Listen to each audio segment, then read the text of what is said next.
Para você que não me conhece, meu nome é Alessandro, mais conhecido como Negão.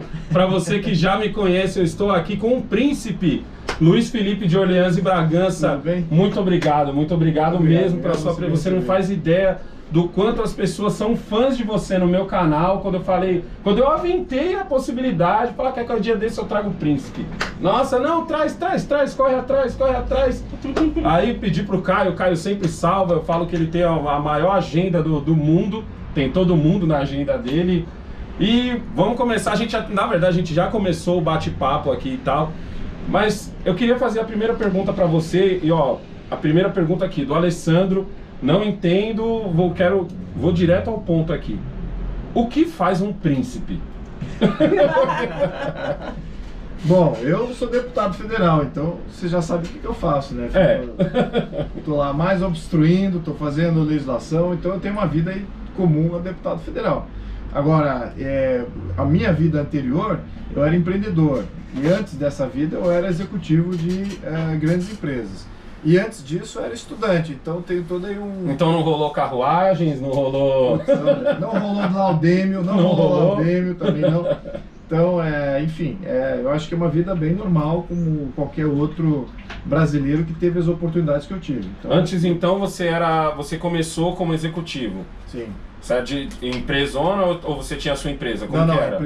Bom, eu comecei minha carreira no Itaú. No Itaú. Fiz corretora de valores, então todo o mercado financeiro. Certo. E aí segui isso, depois fui para a grande empresa que era a Saint-Gobain, que é uma empresa francesa, multinacional de material de construção, também na área financeira, continuei lá.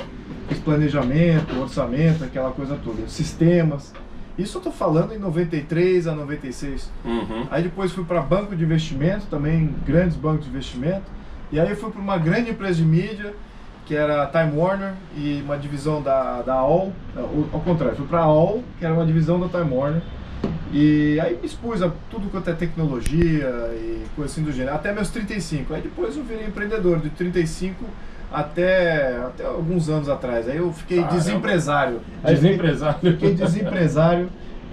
Em função aí de tudo que a gente estava vendo no Brasil, né, da situação regulamentar, tributária. Nossa. Isso estava me afetando bastante, não só como empresário, mas como brasileiro, porque eu lidava muito nessa região aqui. Você está aqui na região da Avenida do Estado, mais para frente ali tem o ABC. Exatamente. E eu tinha muito fornecedor aqui, pequenas indústrias que faziam processos industriais que hoje não fazem mais, porque o setor industrial foi encolhendo. Aí fala, por que foi encolhendo? Porque aumentou a importação da China. Ok, aumentou a importação da China. Esse foi um fator. Mas por que aumentou a importação da China?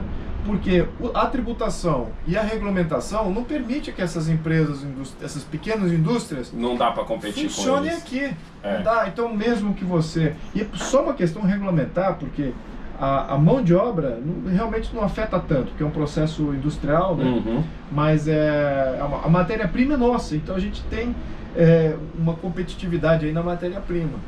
E a regulamentação foi matando tudo isso.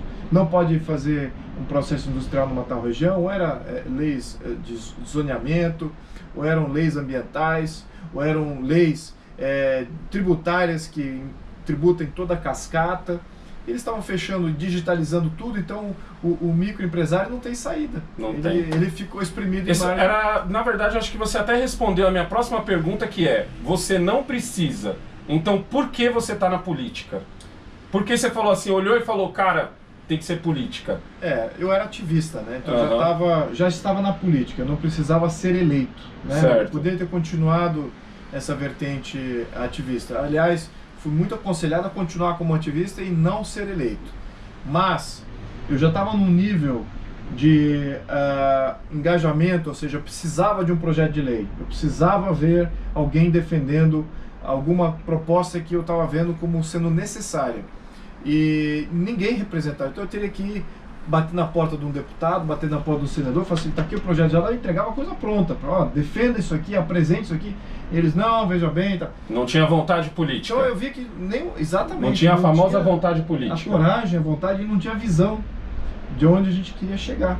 E eu já estava vendo isso. Então eu falei, não, eu já estou vendo o que a gente precisa fazer. Uhum. Eu já estou fazendo, porque eu tinha muitos amigos que eram advogados, eles estavam fazendo projetos de lei.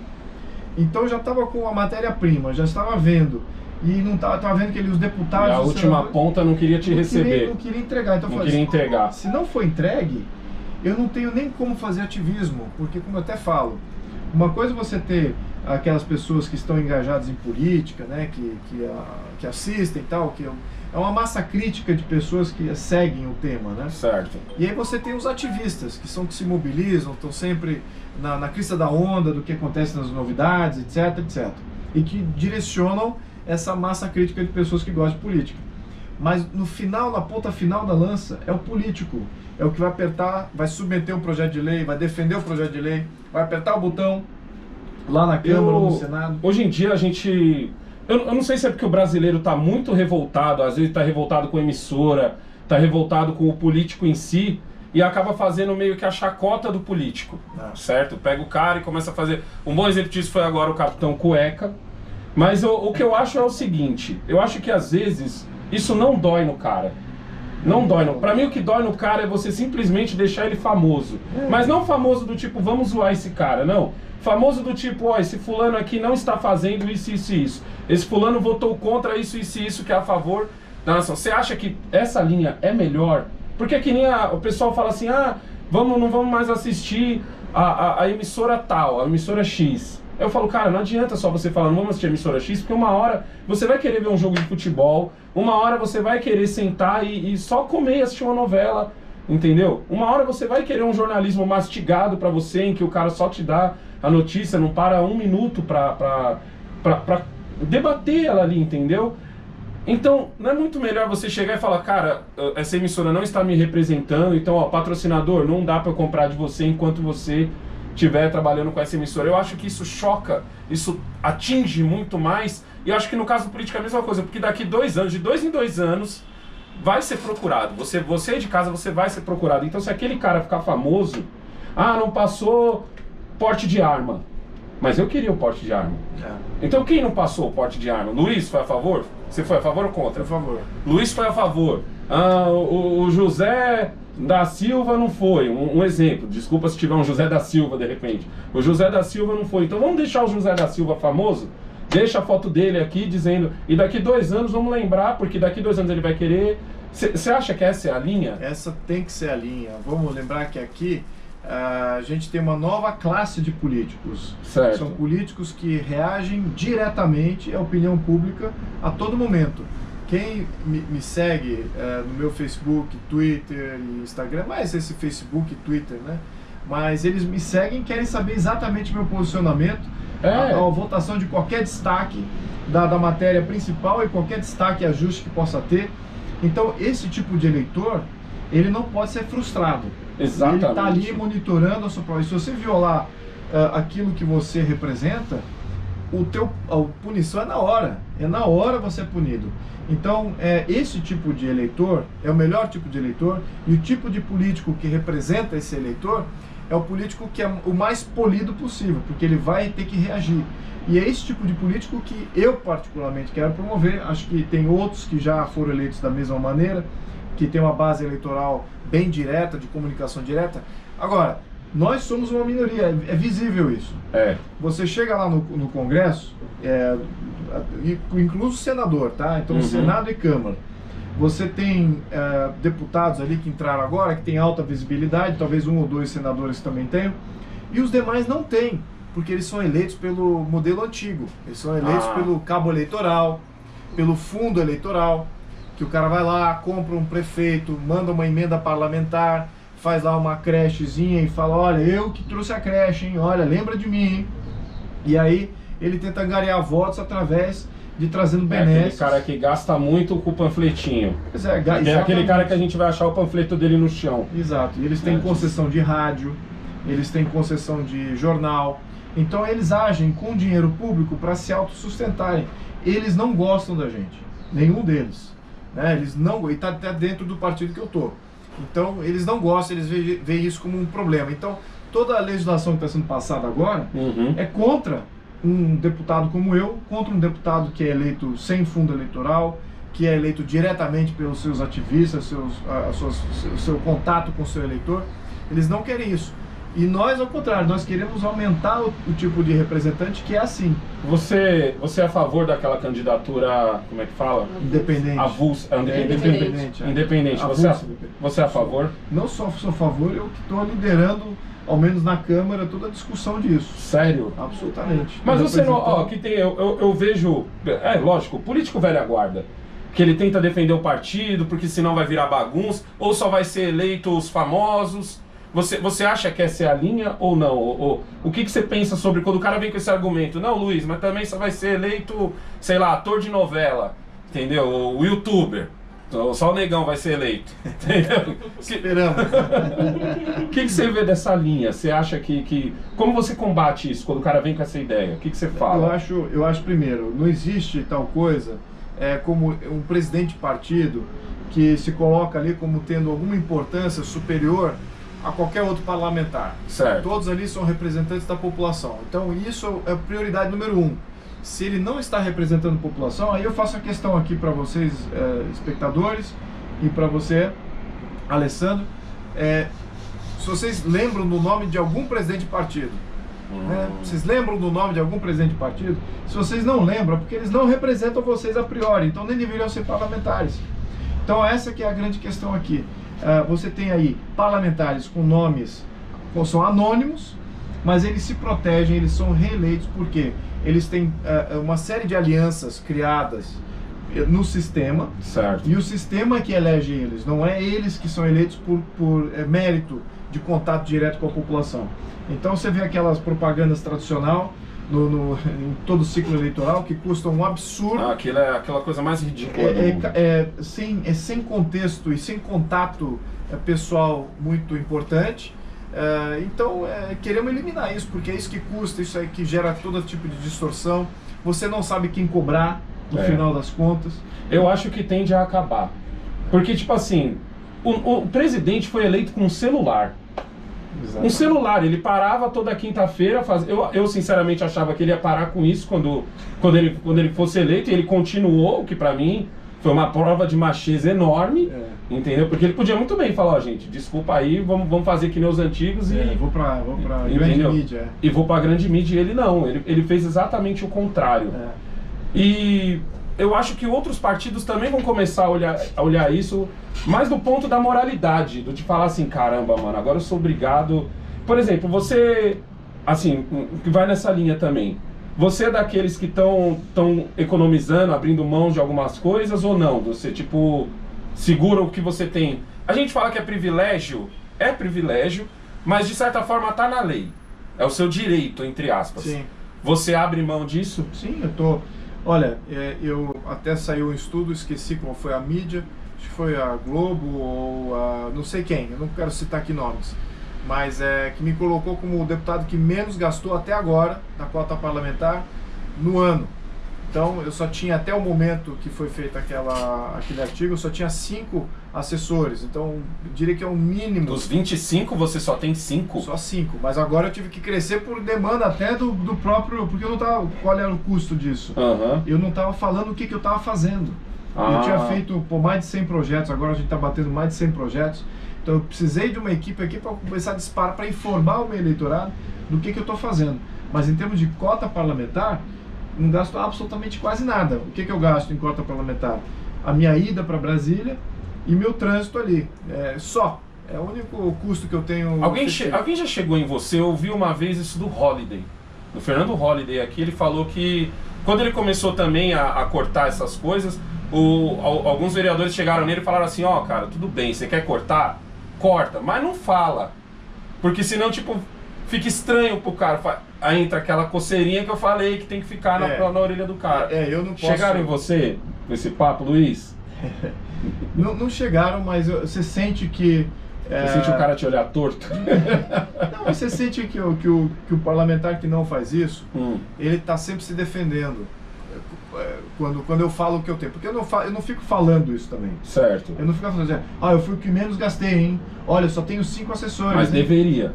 Deveria. Posso acrescentar, já que a gente está nessa seara, já que você está me colocando nessa seara, eu não tenho imóvel que é, eu esqueci até o nome do negócio lá, que é o imóvel lá, o apartamento funcional. Certo, apartamento não funcional. tem apartamento funcional.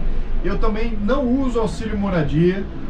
Então você fala assim, peraí, então você pega o meu salário, você desconta os impostos, você desconta também o custo de morar em Brasília. Aham. Então, efetivamente, o que me sobra líquido, assim, para você, é muito inferior ao meu custo de vida, para ser sincero.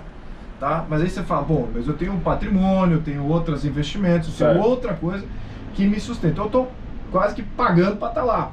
A verdade é essa. Agora, eu vou vender isso fora aqui do teu canal, acho que você nunca vai escutar eu falar isso em outro canal. Mas a verdade é essa. Então, por que eu não divulgo isso? Primeiro porque eu acho que cada deputado tem uma situação diferente ali, né? Tem outros que não têm patrimônio, mas estão fazendo um bom trabalho. Tem outros que entendem que eles não são pessoas muito visíveis, então eles querem se tornar visível, então estão ali financiando alguma coisa e tal com dinheiro público.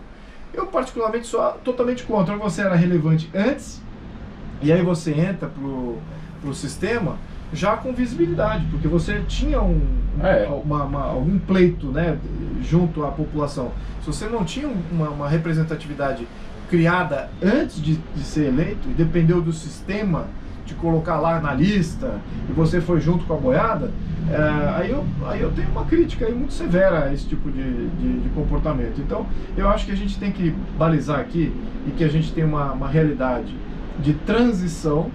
Estamos saindo do modelo que é totalmente errado.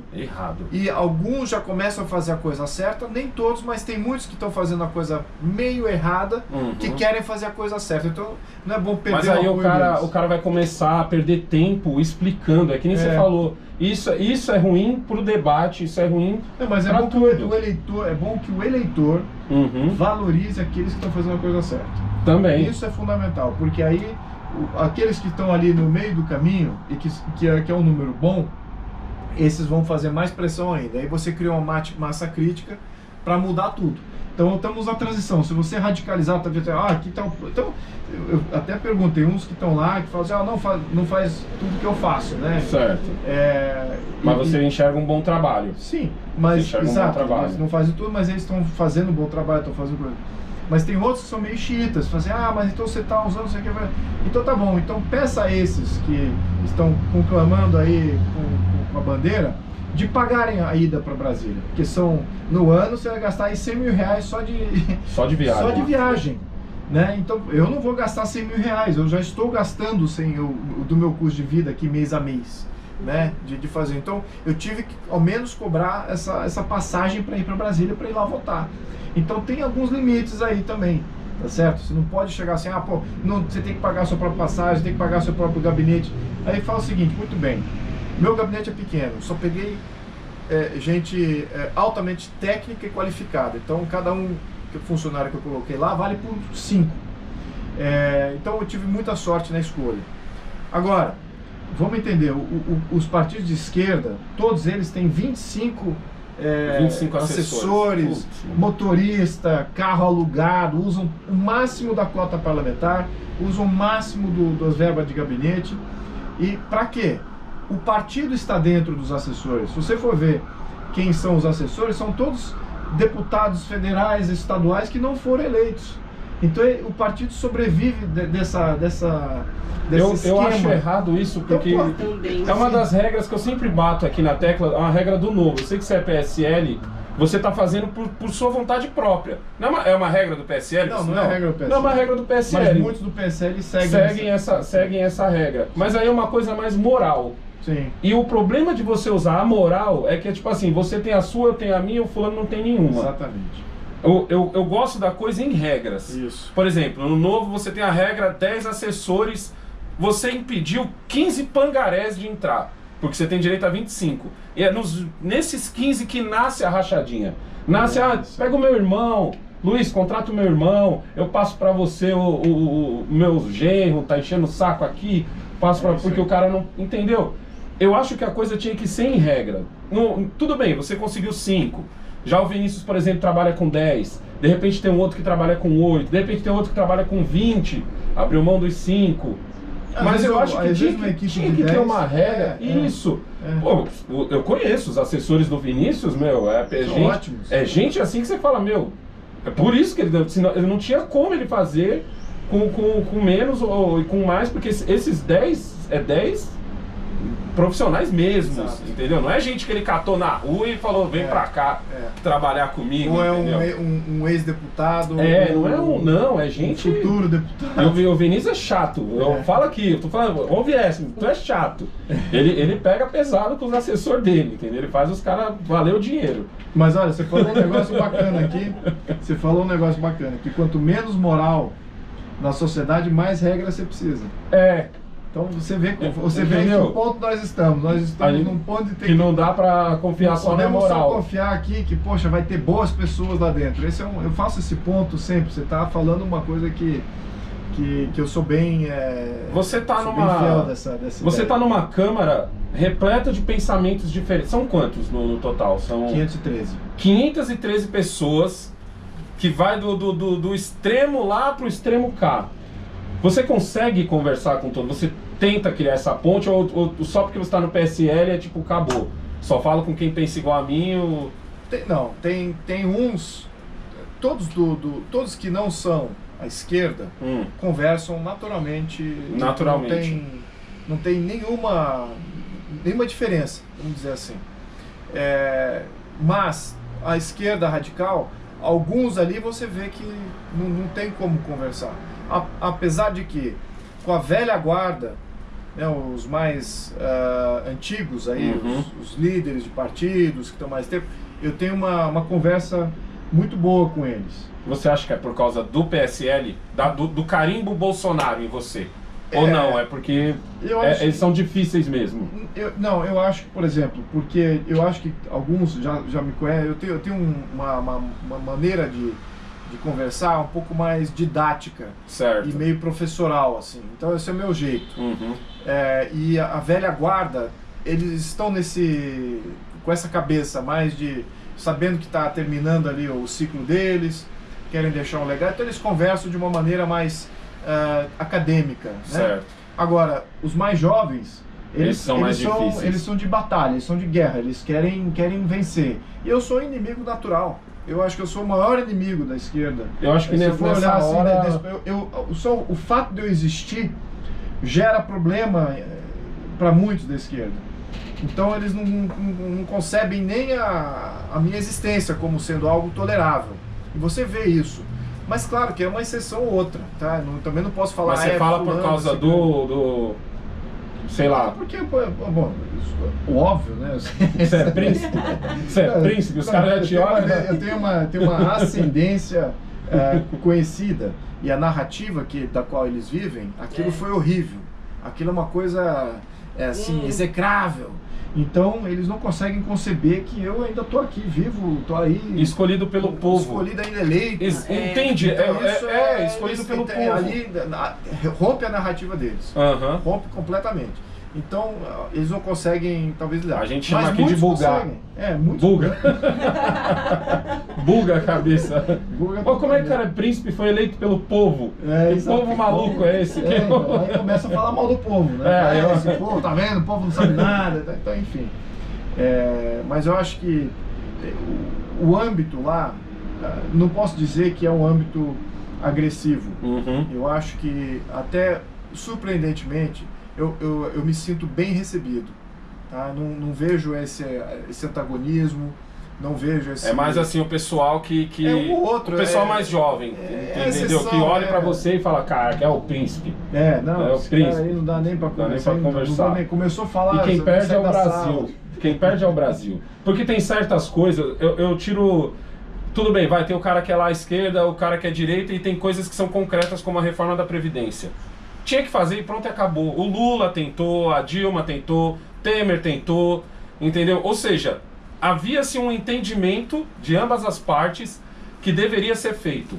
O problema é que eles queriam ter a tutela da coroa de quem fez. É isso aí. Entendeu? Então, eu não lembro qual foi o deputado, mas teve um que falou que eles iam tentar impedir, porque senão o Bolsonaro já estaria com 2022 ganho Eu acredito que ele não vai nem tentar, já falei várias vezes aqui no canal, que eu não acredito que ele nem tente a reeleição, porque eu caso 10 conto no Moro, entendeu? Fica a dica aí, Moro, fica a dica, Moro, entendeu? Deixa eu te fazer uma pergunta, que muitos, eu não lembro nem se tá na pergunta dos membros essa, mas se tiver, já depois eu falo. Que aqui tem os membros do canal do Negão, certo? A gente tem um grupo de WhatsApp para quem é membro. Se você não é membro, já por favor, torne-se membro do canal do Negão. E muita gente, quando eu aventei a possibilidade aqui, ó, quero trazer o príncipe, mas também eu falei, quero trazer o príncipe, quero trazer, sei lá, Morgan Freeman, quero trazer Eduardo Bolsonaro, quero trazer todo mundo. Onde quem caiu, caiu. O príncipe eu trouxe, entendeu? O pessoal falou que talvez você tentasse sair como prefeito aqui em São Paulo, e aí? Ah, essa pergunta tá aqui. Ó, tá aí? Tá a primeira pergunta, ó. Sério? Da Votânia. Gostaria de saber se o príncipe vai se candidatar à prefeitura de São Paulo. Pergunta da Votânia. Da Votânia. Então, para ser sincero, eu tô aqui para ajudar todo o processo. A gente tem entender qual é o desafio. Vamos resumir aqui. A palavra é não sei, tá? A resposta é não sei. Por quê? Eu tenho uma proposta muito profunda aí em termos de reforma política, reforma econômica, que são naturalmente do âmbito federal. Agora, eu tô aqui, eu adoro essa cidade, isso aqui, eu vivo isso aqui, trabalhei minha empresa, fui formado aqui, meu filho estuda aqui, então eu conheço bem, minha família da minha mãe é 400 aqui de São Paulo, então eu me sinto vinculado com... E São Paulo conhece você bastante. Imagino que São Paulo votou bem em mim, em termos de votação, foi boa votação para mim. Então, assim, eu conheço o que é a cidade, qual é os problemas, conheço muito bem como é que começa a resolver os desafios, também falar que, olha, você prefeito, vou resolver tudo, vou fazer isso, aí também não dá. Mas começar a resolver e botar no caminho certo, isso eu acho que qualquer coisa de boa pessoa, qualquer administrador de bom senso, vai fazer uma coisa, vai colocar São Paulo no melhor caminho. Vai começar a tirar os excessos, começar a trabalhar o que é o essencial de uma cidade e entender a missão de São Paulo, que é colocar São Paulo no mundo. São Paulo é uma das maiores cidades do mundo e tem uma responsabilidade de global e regional que não está sendo olhada de uma certa maneira. Estamos sendo aí carcomidos aí por políticas muito dessa coisa do dinheiro sair e não voltar. Exato, e aí você fala se está funcionando ou não, se São Paulo está cumprindo com a sua missão ou não. Mas enfim, isso é outro debate também. Eu sei que agora é difícil falar isso, porque também tem o Gil Carteiro, tem a Joyce. Então eu sei que eu perguntei mais por causa do pessoal. Sim. Mas você acha que nesse exato momento agora, você está com 11 meses de mandato, você acha que nesse exato momento você está sendo mais importante aonde? Aonde você estaria fazendo mais? Como deputado ou talvez como um possível candidato a prefeito? Eu vou dizer... Onde você seria mais importante? Então, por que eu acho que é importante São Paulo? E eu acho assim, eu estou bem satisfeito com o que eu tenho entregue no meu mandato. Porque eu tenho representado aquilo com que eu converso. Então imagina você estar aqui conversando com seus eleitores ou com seus seguidores e no momento seguinte eles são seus eleitores e você está entregando exatamente aquilo que você... Então você se sente satisfeito na tua missão e você sente também as pessoas que estão te acompanhando vê que você está entregando aquilo que você foi incumbido de entregar. Então eu estou tendo essa satisfação. Agora, independente do que eu quero ou deixo de querer ou qualquer coisa do gênero, São Paulo é o terceiro maior orçamento do Brasil. Né? Você está falando, é a União, é o Estado de São Paulo, depois é a cidade de São Paulo. Em quarto lugar vem o Estado do Rio de Janeiro. Depois o estado inteiro do Rio de Janeiro. Estado do Rio de Janeiro, exato. Depois tem Minas Gerais, Paraná, etc. Então você vê a importância da cidade de São Paulo. E qual é um desafio aqui estratégico maior, que é o que é muito importante para mim, é a questão do Foro de São Paulo. Como é que eles estão agindo? E isso a gente não chegou a responder quando a gente começou a conversa. Porque a gente vê esses problemas lá no Chile. Foi lá em Santiago, pegou fogo em vários prédios. Que na cara dura não é a população. Pois não é a população. É mobilizado, é pago, é uma coisa que... Mas veja a característica dos outros países, né? Nos outros países, o Foro de São Paulo, nos países pequenos, ele agiu de uma maneira direta, como se fosse uma revolução bolchevique. Então, assim, olha, vamos gastar um pouco aqui e vamos tacar o terrorismo mesmo, para desestabilizar. Fizeram isso no Chile, fizeram no Equador. No Peru, o presidente já era do Foro de São Paulo, então eles queriam fazer um golpe de Estado do Executivo contra o coisa. Fizeram na Colômbia, então que o presidente lá é da ala mais conservadora. Então eles estão fazendo essa mobilização. Aonde eles podem, eles atacam direto. Aonde eles não podem, eles atacam indireto. Como é que é o ataque indireto? Através das prefeituras. Eles vão galgar, qual é a missão deles agora, em 2020? É se elegerem para o maior número possível de prefeituras e ter orçamento na mão deles. Porque com esse orçamento, eles conseguem desviar para fazer todos os esquemas de financiamento do terrorismo. E a gente viu bastante isso. E eleger um executivo para governo, eleger um futuro presidente, com uma base de prefeituras e com orçamento público. Você acha que a bagunça acho que a missão do Chile... é mais essa, entendeu? Eu acho que a missão é mais essa. E eu não acho que há outros candidatos... ou possíveis candidatos à prefeitura vendo isso. Se surgir um bom candidato à prefeitura que está vendo isso, olha, tem uma missão aqui que é negar esse orçamento para candidatos do Foro de São Paulo. Isso acho que é fundamental.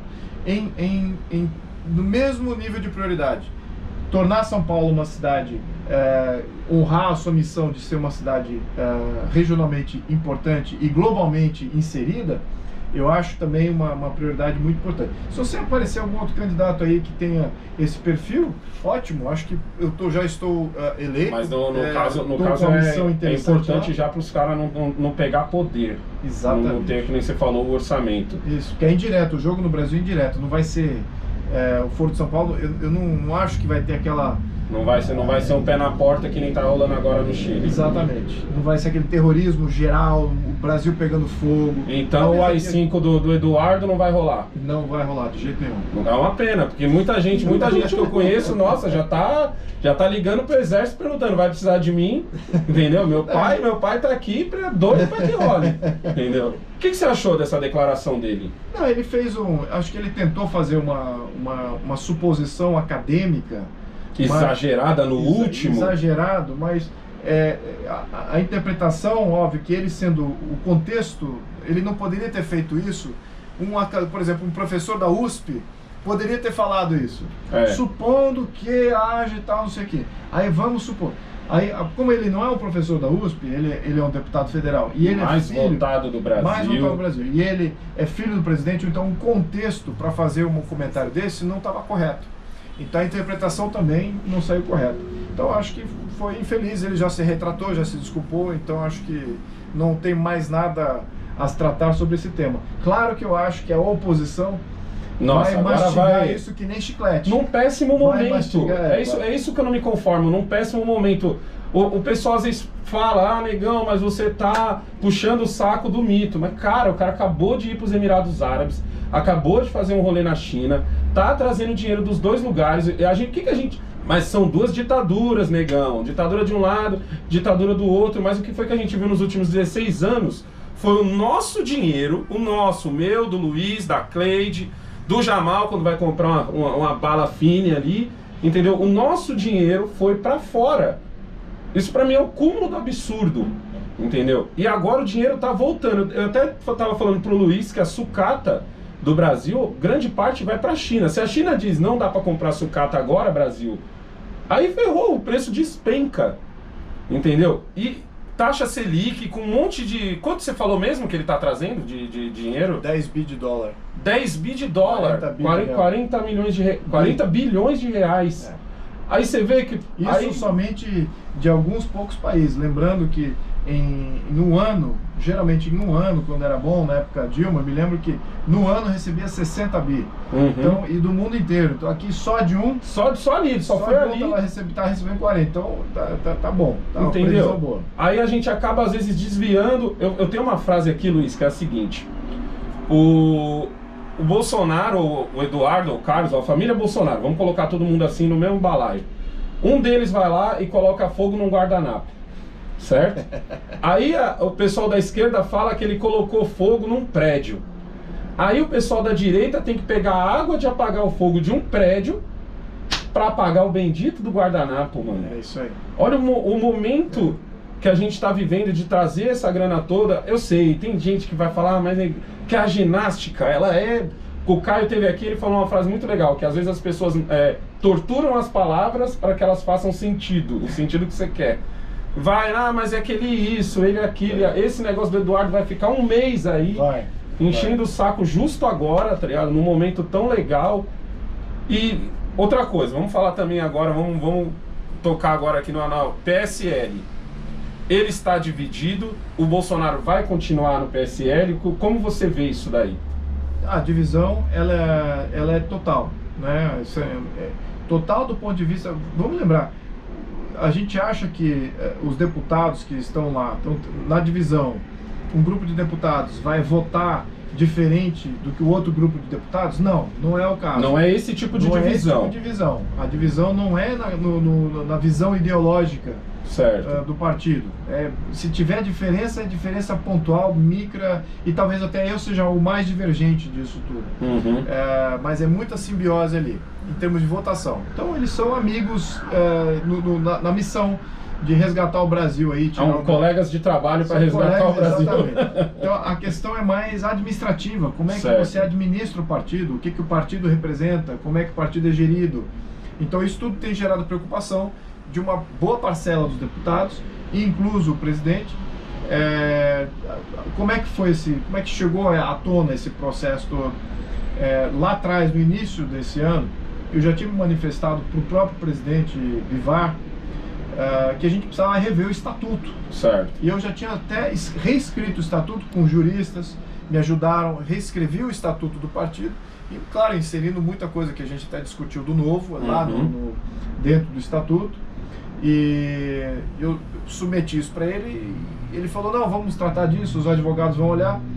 E nada, então houve... Você sente uma resistência pelo fato do seguinte, vamos ser sinceros, o Bolsonaro meio que alugou o PSL. O PSL não é o partido do Bolsonaro, é a casa que coube o Bolsonaro. Sim. E de certa forma os outros 50, entendeu? São 50 parlamentares, não é? 55, 54. 54 parlamentares. Dá pra gente dizer, brincando ali, que 50 veio por causa do Bolsonaro. Sim. Entendeu? Então, tipo assim, a casa não era dele, mas ele pegou o quarto maior dessa casa, entendeu? A casa continua não sendo dele. Sim. Nesse caso, o certo não seria ele ter o próprio partido? Sim. Você acha que seria o mais certo, assim, tipo, sei lá, Sim. Tem gente que chama de, quando eu falo isso, às vezes o pessoal dá vários nomes, sei lá, o Partido Conservador, que é uma coisa, não sei se a gente já tem, porque tem tantos aqui que vai saber se o Partido Conservador já não existe. Mas vamos supor que não exista um Partido Conservador, sei lá, Partido Conservador, Partido do Bolsonaro, você acha que esse seria o certo? Seria o certo. Do que ele, sei lá... Não, mas querer... então, a gerência do partido... Então, acho que essa ideia de tomar o partido não é mais o caso. Nós realmente queremos sair do PSL, queremos não mais participar. Ter a própria casa. Ter a própria ter a casa própria. É o sonho do partido próprio. Eu acho que essa aqui é a vontade de todos os parlamentares e a vontade do próprio Jair. As opções e legalmente o que dá para fazer é que são muito limitadas. Então, e o próprio Bivar agiu também aí para limitar essas opções, né? Então a gente tá ali como é que eu fiz analogia isso dentro do partido? Eu fiz essa analogia. Nós somos igual o povo judeu fugindo do Egito. Certo. Fugindo lá do faraó egípcio. E ele não tá deixando, não quer que a gente vá embora. Não quer que vocês vão embora. Então, a gente quer a nossa própria casa. Então, pô, aí ele ainda tem que abrir o mar Vermelho, vir a cavalaria atrás. Então você tem todo eu acho que seria o melhor, mano. Eu acho que seria o melhor, porque assim, eu vejo no Bolsonaro coisas que, eu votei no cara. Mas até por mais que eu fosse anti-PT, por mais que eu era anti-PT porque eu não sou cego, eu vi o que aconteceu nos últimos 16 anos. O Bolsonaro, eu sempre digo aqui que ele era um ponto de interrogação gigante, entendeu? Então eu dei meu voto de confiança pra ele, mas até eu tinha um pé atrás em pensar assim, beleza, o cara vai fazer o máximo que ele puder, uma hora ele vai meter um ministro de um partido, um ministro de outro. Só o fato dele ter segurado, falado, não, Paulo Guedes vem comigo, o Moro vem comigo, fulano vem comigo, Beltrano vem comigo, sem negociação, você não acha que só isso já não representa um avanço enorme? Tudo bem. Totalmente. Tudo vai passar mais devagar. A gente tem que ser sincero aqui. Tudo vai passar mais devagar. Quando o Caio esteve aqui, eu falei, pô, se o Haddad tivesse ganho, a reforma da Previdência tinha passado em 3 meses. Porque assim, ó, me traz um cara aqui, eu te dou um fulano ali, a gente conversa aqui, me traz um primo, eu te dou um sobrinho, entendeu? Mas daqui 3 anos, 2, essa conta aí... Impossível que teria passado sem ter aguado a proposta. Entendeu? Porque vamos lembrar, a proposta inicial era de ter uma poupança em 10 anos de 1,2 trilhões de reais. Certo. E o que foi feito? Foi a proposta final, que está sendo a reforma, é de 800 bi. Então, de 1,2 trilhões, caiu para 800 bi. Caiu mais de 400 bi. O que é 400 Foi uma bi? aguada Por boa, canetada, só por canetada. a gente entregou 3 PIBs de país. Uruguai, Paraguai e Bolívia, a gente entregou. Não, tudo bem, na canetada. Aí você fala assim, poxa, só que a gente não está com 3 países a mais nessa entrega. Então, veja, olha o tamanho do custo Estado que a gente tem na mão, que a gente ainda vai ter. Esses 400 bi agora a gente ainda vai ter que pagar isso. E o que é? É previdência aí de classes, é uma série de outros privilégios que vão ser mantidos, alguns outros lugares que ainda vão ter. Bom, então, enfim, temos isso aí. Não pode conclamar vitória dessa reforma da Previdência. Agora eu vou te fazer só as perguntas dos membros do canal do Negão. Mais uma vez, se você não é membro do canal do Negão, torne-se membro, certo? Que aí você vai poder fazer as perguntas aqui escolhidas. Ó. Tem quase 100 membros no meu canal, ó. Ah, lá pensando, ó. A primeira pergunta é do Gabrielzinho, o genro. Os nomes são os melhores, é Vó Tânia, Gabrielzinho, o genro. O Brasil tem como se tornar um país livre na economia e na política em 4 anos ou precisa de mais tempo? Vai precisar de mais tempo. Eu calculo 12, no mínimo. Vai precisar aí uma geração, no mínimo 10 anos. Eu espero que não menos que isso. Eu calculo que é muito. Eu calculo que não é nem por causa dos políticos, é por causa do povo. Tem que chegar essa linha de raciocínio liberal e o cara. Porque assim, que nem a gente estava conversando, o cara. Ele age como liberal, mas ele de repente não sabe o que ele já está fazendo, entendeu? Eu acho que isso tinha que ser comum para as pessoas. Hoje em dia tá ficando comum, quero saber o que o cara tá fazendo, quero saber por que o Estado tá tirando essa grana de mim, entendeu? Tá comum isso, mas eu acho que tem que ficar mais ainda, porque eu sempre brinco que a gente não mora num país socialista, mas a gente mora num país em que pessoas pensam como socialistas. Se você sai na rua agora aqui, faz uma pesquisa e diz: você acha que o Estado tem que fazer mais por você? A maioria diz que sim. Então ele tem a mente, entendeu? Então isso tem que sair. É isso mesmo. Por isso eu calculo uns 12. Uns 12, se a gente continuar empolgado. Vamos então falar em ciclo eleitoral. Eu acho que é no mínimo 3 a 4 ciclos eleitorais aí, com uma crescente. Na minha opinião, a nossa mentalidade, né? Você ser liberal na economia, ter essa mentalidade. E também conservador, que eu acho que o conservador que vai portar essa bandeira. Exatamente. Ele é que tem mais. Ele é mais aguerrido, na minha opinião. Assim, se eu for ter que julgar aqui entre liberal e conservador, o conservador porta o liberalismo com ele. Mas ele também porta aquela bandeira moralista e de costume que engaja mais. Então eu vejo no mínimo aí 3 a 4 ciclos eleitorais para esse tipo de movimento se tornar 30%, 40% de uma Câmara Legislativa. Aí você consegue tranquilamente passar muita coisa que está precisando, assim, ter uma independência total aí essas narrativas falsas da extrema esquerda. A extrema esquerda no Brasil, ela só é relevante por causa do último ciclo eleitoral. Você veja na Europa, já morreu a extrema esquerda. A extrema esquerda, aquela marxista, trabalhista, de classes, de todas as minorias e tal, essa definhou para quase nada, assim, menos de 5% ou menos. Quem cresceu foram os ambientalistas. Então é um novo tipo de esquerda. Ela não é vinculada mais a conflito trabalhista, de classe trabalhista, nem de minorias. Ela está ligada ao ambiental. Agora foi para o ambiental. No Brasil a gente ainda está ligado nessa história de classes, das minorias e tal. E aí você fala, então vai vir o ambientalista. Eu, na minha opinião, acho difícil, porque o Brasil já obedece, é um exemplo ambientalista. Exatamente, só ver o tanto de floresta que a gente tem. Então, qual é o pleito dos ambientalistas? Então, se a gente conseguir mitigar essa narrativa que já está morrendo, já está definhando no mundo inteiro, que é agressiva, terrorista, a gente vai ter um Brasil aí poderosíssimo. Eu levo fé nisso aí. Passando essa marca aí. Ó, a segunda pergunta aqui é do Diego Zuazo. Ah, essa é boa, hein? Porque o Brasil é um país atrasado. Aí entra no livro. Aí entra no Eu seu queria livro, saber.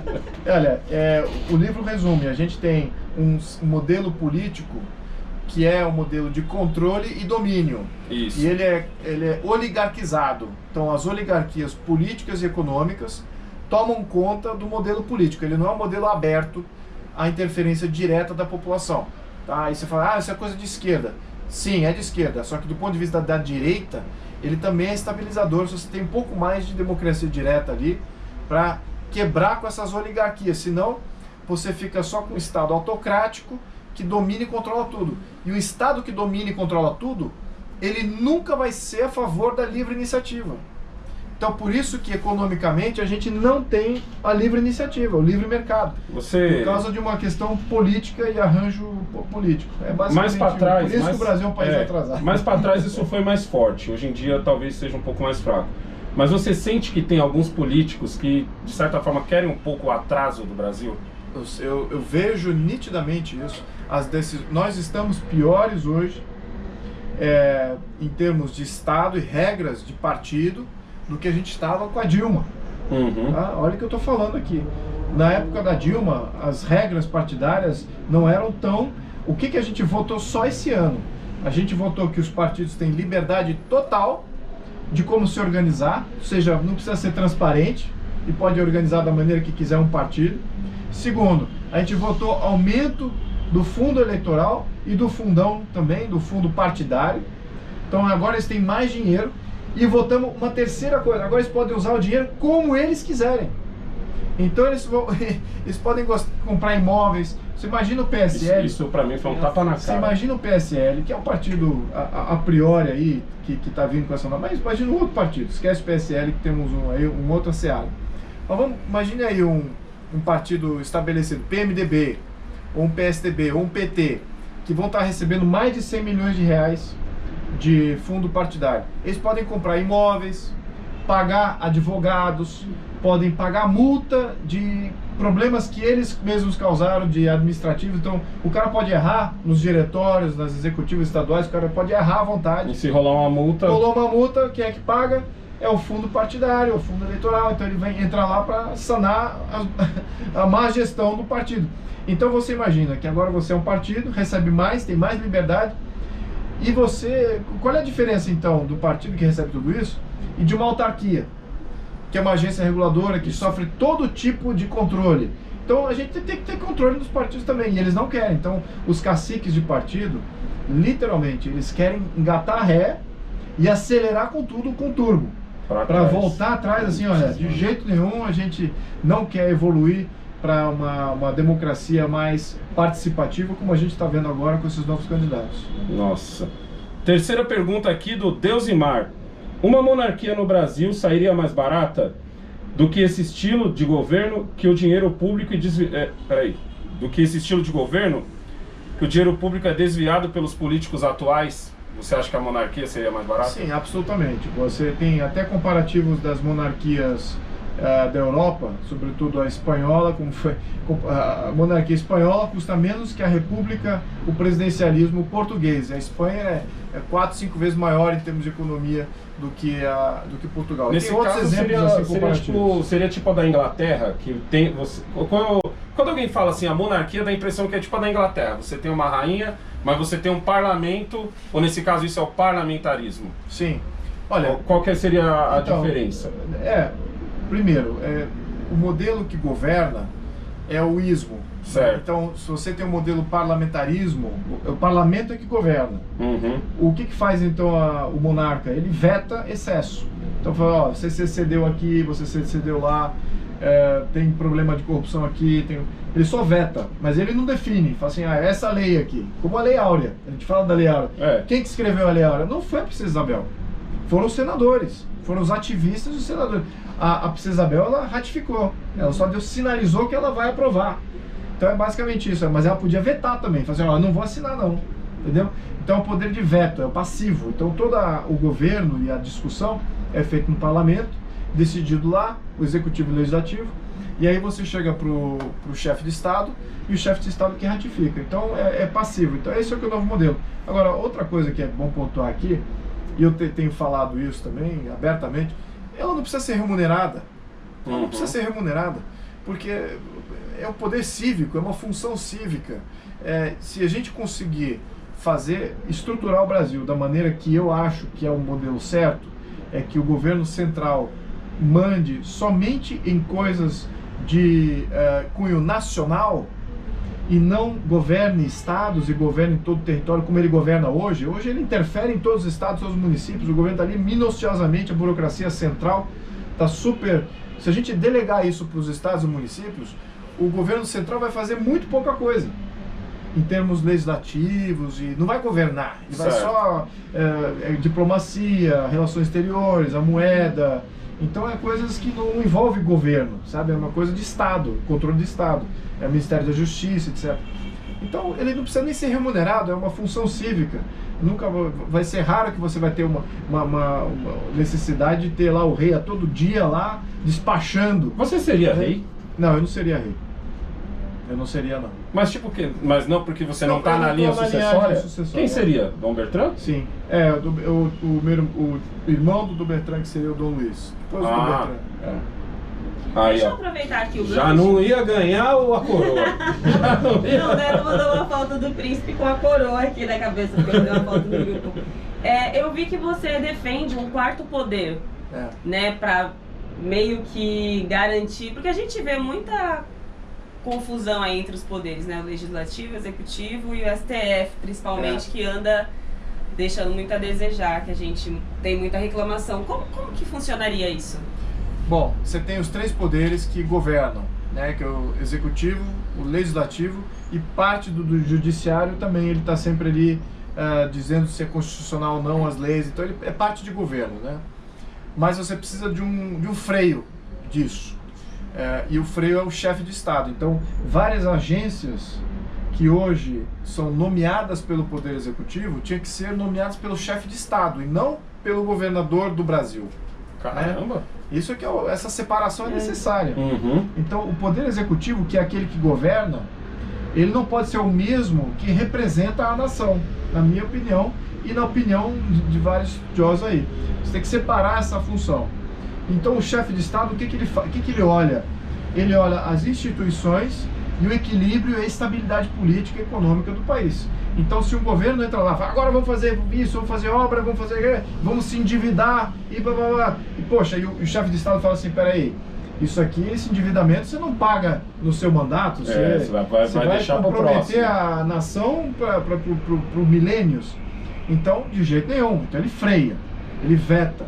Então você tem que ter esse poder de veto separado. Esse que é o poder, isso é um dos poderes, né, de moderar a questão executiva. E outras funções também, nomeações para cargos de Estado. Por exemplo, acho que o Ministério Público, acho que o TCU, o AGR, o PGR, todas essas funções é incumbência do chefe de Estado e não do chefe de governo. Aquele que governa, se ele pegar ele fica nomeando o AGU ou o PGR, qual que é a função do PGR?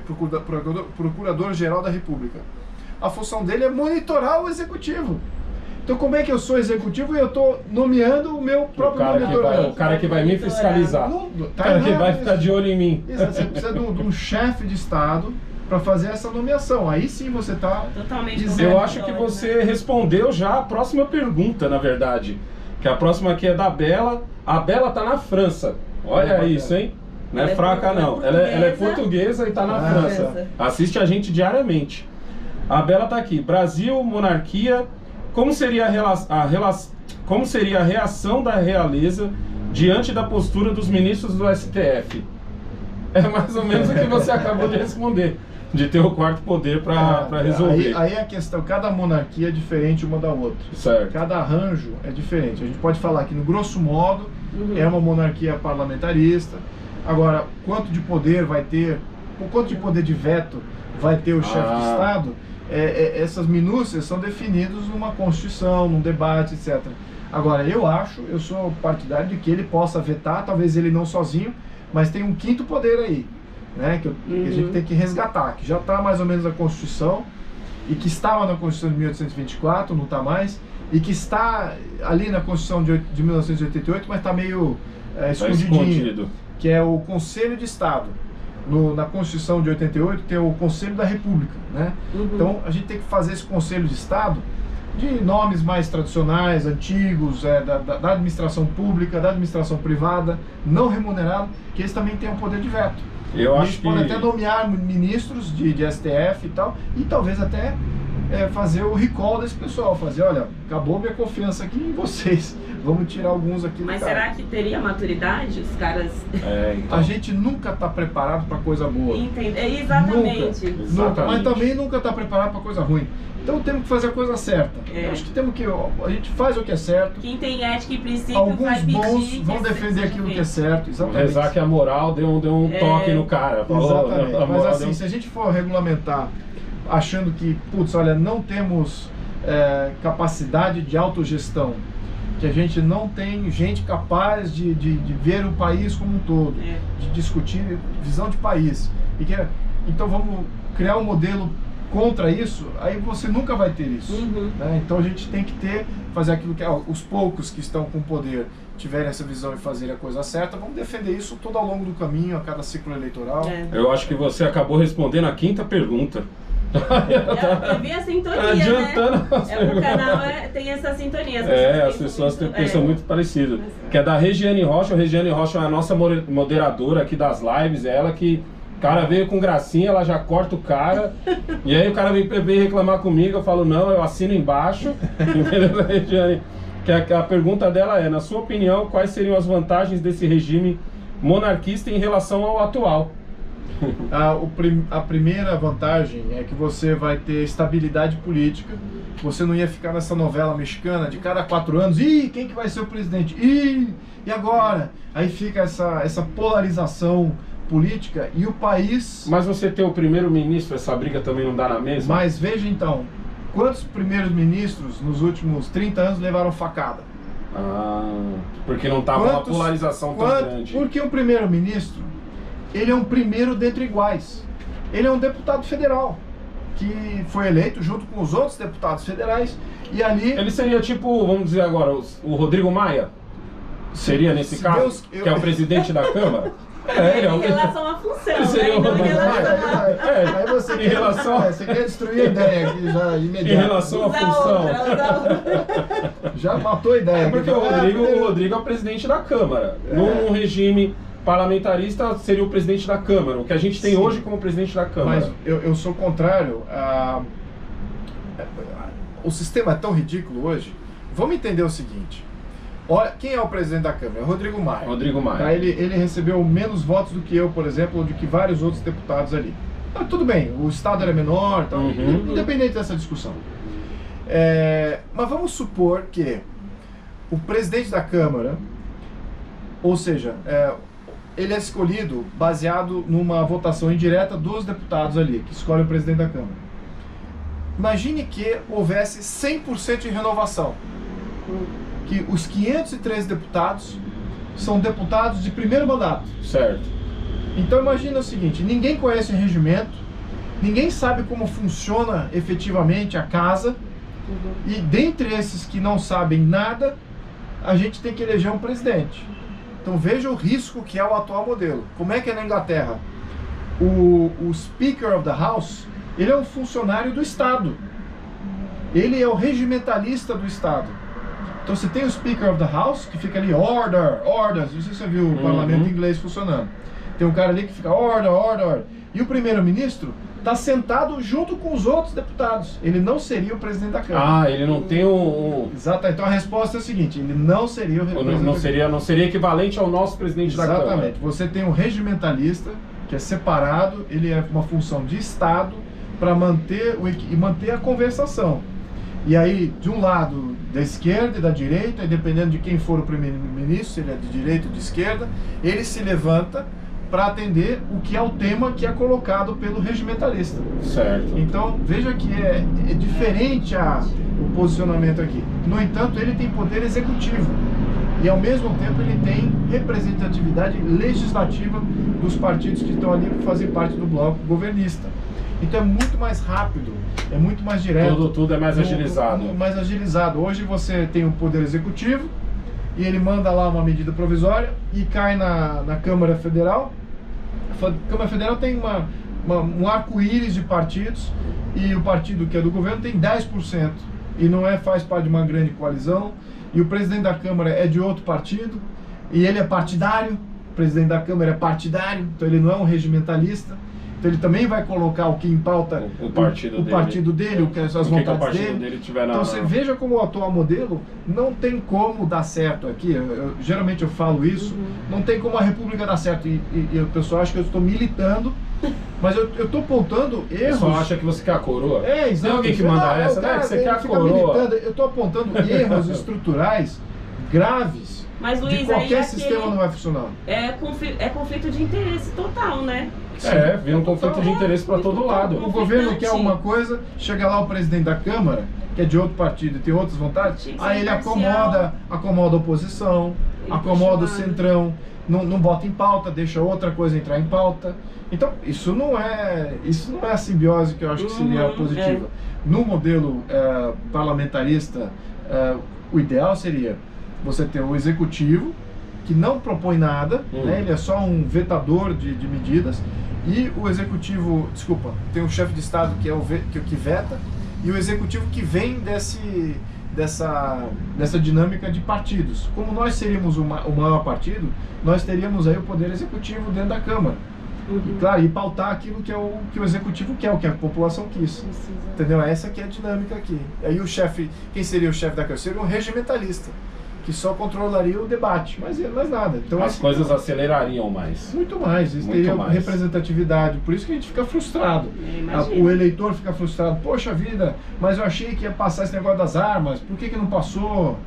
Por que a outra proposta lá que o Jair fez... É que pra gente chega aqui uma coisa que parece que vai ser fácil. Parece que vai ser fácil. Porque o político, ele te vende que vai ser fácil. Você quer o quê? Você quer lei a favor do aborto? Vou te dar a lei a favor do aborto. Não, você quer lei contra o aborto? Vou te dar a lei contra... Entendeu? Ele vende que vai ser fácil. Ele vende que... Mas aí quando depois entra... Eu acho que falta, às vezes, a internet está mudando muito isso. Entendeu? Tá melhorando. O pessoal me cobrava muito de eu falar sobre a reforma tributária. Eu aqui, Luiz, eu morro de medo dessa coisa de vou falar do que eu não sei. Às vezes eu vou falar, e como eu falo muito com o coração, a Cleide já é mais o cérebro, a Cleide chega aqui, é isso. Eu mando o coração aqui. Então a galera gosta desse fogo e tal, eu falo, gente, eu não posso falar uma coisa que eu não sei. Aí eu trouxe o Vinícius, explica aí, eu trouxe um cara aqui que entende do assunto, explica como eu tô... Pessoal, há quanto tempo? Na última manifestação teve um cara que me cobrou, não foi, Cleide? Você precisa falar sobre monarquia, não sei o que e tal. Eu falei, cara, como eu vou falar sobre... Não, mas você tem que alertar os jovens. Eu falei, não, relaxa, um dia eu trago aqui um cara que... Na época eu não inventava nem trazer você. Eu falei, não, vou trazer um cara, vou conhecer alguém que entende, vou conversar com ele primeiro. Tem vários monarquistas. Então, aí eu falei, hoje eu tenho muita sorte de estar unindo o agradável para você poder vir explicar. Eu sei que a gente está alongando um pouco aqui, eu quero muito agradecer você que é membro do canal do Negão, que mandou as perguntas. Se você não é membro, torne-se membro do canal do Negão. E eu tenho a minha última pergunta, ela não vai ter a ver com monarquia, é uma pergunta já mais direta. E eu tenho uma também. Tem uma também? Quer fazer primeiro? Quer fechar a minha? Eu vou fazer. Faz você primeiro. Luiz, o que você acha? Por que você acha que as decisões que o STF está tomando hoje é tão distante do que o povo pede? Parece que eles não estão ouvindo, eles estão... como é que eu posso dizer? Eles estão acima do bem e do mal. Essa é a impressão que nós temos. A população pede uma coisa, quando chega lá neles onde está a cabeça desses caras? Qual que é a linha de raciocínio para essas... Então, eu vou responder... Traz uma luz pra gente. Eu vou dar um percentual aqui. Tá. Em 90% dos casos, eu não sou um advogado constitucionalista. Conheço um pouquinho de Constituição por ter lido e e agora eu estou fazendo projeto de lei, então eu tenho que aprender um pouquinho mais. Mas 90% dos casos, como a Constituição ela é muito aberta à interpretação, 90% dos casos são interesses pessoais. Porque ela dá esse jogo. Ela dá esse jogo. Então ele pode ir para um lado, pode ir para o outro. Então a lei não está bem, a Constituição não está bem escrita, ou está escrita exatamente para ter essa arbitrariedade. Isso forma uma espécie de álibi para o STF. Do tipo assim, ó, Alessandro, você pode achar que é isso, mas está escrito aqui. Exatamente por isso. Por isso que é. Então 90% dos casos é por causa da interpretação própria do juiz, que tem viés político, apoiadores ou até financiadores, e 10% aí realmente. E se você reclamar, ele fala, não, mas cara, é que o cara se ateve de fato a letra da Constituição e tal. Então, isso é o meu julgamento. Eu ouvi muito isso por causa da prisão em segunda instância de caras que falaram assim, mas o cara não pode passar por cima do que está na lei, porque amanhã depois vai ser outra coisa e você não vai gostar. Causa inconsistência de Mas fica um, sabe, fica um mal-estar, fica uma azia. E nesse caso você vê como é dúbio, que você só pode ser encarcerado depois de trânsito julgado, e depois em outro artigo está dizendo que o juiz é que determina quando que vai ser encarcerado. Então você tem as duas coisas, então aí fica... E tá chegando agora junto com a lei lá, como é o nome, que é contra o judiciário, que meio que tenta regulamentar, botar umas amarras nos juízes e tal, que eu esqueci o nome agora. Não lembro. Tem uma lei que passou agora aí que tenta amarrar o judiciário, entendeu? Eu fiz um projeto de lei agora, que ele tenta ao menos dar mais celeridade aos processos do STF, que lá eles podem sentar em cima, não votar. Então quando eles são solicitados para passar um julgamento, que eles tenham aí até 180 dias para passar esse julgamento, fazer um trâmite. Caso contrário, você entra aí numa... Sem ter aquela coisa de pedir vista? Exato. Então aí fica no recurso, pedir vista, aí sai... Então fica sentado em cima, não bota em pauta. Então a gente botou uma lei, não sei, tem... Incrível que pareça, tem deputados que defendem o atual STF. Do jeito que está. Aí onde eu acho mais... Aí onde eu acho que você tem que gravar o nome do cara. Não, eu já posso passar aqui o nome, se quiser eu já dou até o nome. O cara que ele está sentado em cima de um projeto meu, então eu quero que tramite. Se eu falar o nome dele, realmente... E deixa eu te fazer uma pergunta aqui pra gente poder encerrar com hoje, que a pergunta é: você é gay? Eu perguntei pro Caio se ele sabia fazer cerol. Você é gay? Eu não sou gay. Não. Da onde saiu isso? Eu não sou homossexual. Não sou. Da onde que saiu? Da onde que saiu? Tiraram isso da onde? Da sua boca agora, nesse momento. Porque eu já ouvi muito isso na internet. Sério? Porque ele é gay, porque ele não se assume e tal. Eu falei, não. Eu pergunto, Tá vendo? Se eu fosse na Globo News, ele não ia perguntar. Anos, né, Luiz? Tem 7. De 7 anos. Na Globo casado. News, casado. Você é casado? Há quantos anos? Tô desde 2008. Não erra a data, Luiz. Hoje eu e o Alessandro estamos fazendo quantos anos, Alessandro, de casamento? Eu tenho que errar a data, né? Todo homem erra a data, esquece. Não, a mulher é estranha, ela fala aprontou. E esquece que é casado também, né? O homem que é homem esquece que é casado. Hoje a gente tá fazendo 17 anos de casado. 17 anos, pô, eu falei pra ele assim, tu não tá esquecendo de nada não, Alessandro? Não tô não. Aí depois ele veio me abraçar, eu falei assim, você tá esquecendo de nada? É hoje. Falei, olha, falso. Não, é que eu já tava planejando. Você estragou planejando o quê? De comprar um hambúrguer. Você estragou. Depois eu te levo no McDonald's. Você estragou a surpresa. Luiz. Eu, no meu caso, não tenho mais esses álibis, não. Eu sempre me falo todo ano. Bem de verde e amarelo. De verde e amarelo. Luiz, cara, muito obrigado de verdade mesmo. Obrigado, parabéns aí pelo canal, hein? Continue forte. Muito feliz a você. Eu vou falar uma coisa aqui que pra mim é muito séria. Continua no skate, eu fiquei descobrindo que Poxa, eu tento, agora tô com 50, eu tento fazer motocross todo fim de semana, não consigo. Mas é um esporte radical e todo mundo que pratica esporte radical tem uma sensibilidade a risco. E tem uma tolerância a risco ao mesmo tempo. Eles têm uma capacidade de limitar o risco.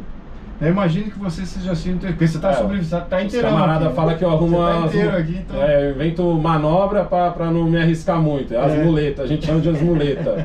Eu fico muito feliz de você estar aqui, porque você é da linhagem da Princesa Isabel. A Princesa Isabel é muito importante para esse país, apesar de hoje em dia ter uns grupos que não é bem assim, não sei o quê, mas isso é de uma importância. Eu sei que para você isso deve ter um peso Dom Pedro, pá, não sei o quê. Cara, eu tenho... Numa próxima oportunidade eu vou trazer a pena da Lei Áurea aqui. Olha. Eu falei pra ele, eu falei, ó, o Luiz tem. Eu tenho. Aí ele falou assim, o Luiz não tem não. Eu falei, ele tem sim, eu vi ele falando. Isso é muito louco, porque assim, eu penso desse jeito, Luiz. Eu sou filho de um homem maravilhoso, maravilhoso. Quando eu tinha ali meus 16, 17 anos, um dia meu pai falou pra mim assim, ó, vai lá no Ferro Velho lá que chegou umas anilhas, de peso, musculação e tal, ele guardou pra mim. Quando eu tava subindo a rua do Ferro Velho dele, eu vi, eu não esqueço desse dia nunca, eu vi o meu pai levantar um homem e dar um soco na cara do cara, o cara pulou uns 2 metros depois, sabe por quê? Porque esse cara tinha batido na mulher dele dentro do Ferro Velho do meu pai. Então você imagina a carga de responsabilidade que isso traz pra mim, entendeu? A carga de responsabilidade, caraca, olha o que meu pai fez. E tipo assim, ele fez e falou assim, ó, e aí, tudo bem? Ó, a Zanilha tá ali, ó. Pode levar as... Eu falei, e aí, pai, tá tudo bem? Cheguei agora aqui e tal, tudo tá tranquilo? Não, tá tudo bem, tá tudo bem e tal. Meu pai é maravilhoso, é um homem espetacular, o homem que eu mais amo nesse mundo, entendeu? E eu fico pensando assim, caraca, o cara, ele é da linhagem da Princesa Isabel. Imagina como que se dorme falando assim, meu Deus, o que eu vou fazer? Sendo que lá atrás eu tive a minha tia, no caso, né? Ela assinou a abolição. Minha avó. Ela é avó, Trisavó. né? Trisavó. Entende o peso disso? Entendeu? Tipo, cara, muito obrigado de verdade mesmo, entendeu? Vamos fazer outro. Até me alonguei contando a minha história. Nada, bacana. É isso, cara. Luiz Felipe de Orleans e Bragança, vocês veem que eu não sou fraco não. Não esquece de curtir, compartilhar esse vídeo, se inscreve no canal se você não é inscrito. Eduardo Bolsonaro, tô esperando você aqui, ó, nessa cadeira aqui, viu? Entendeu? É nóis.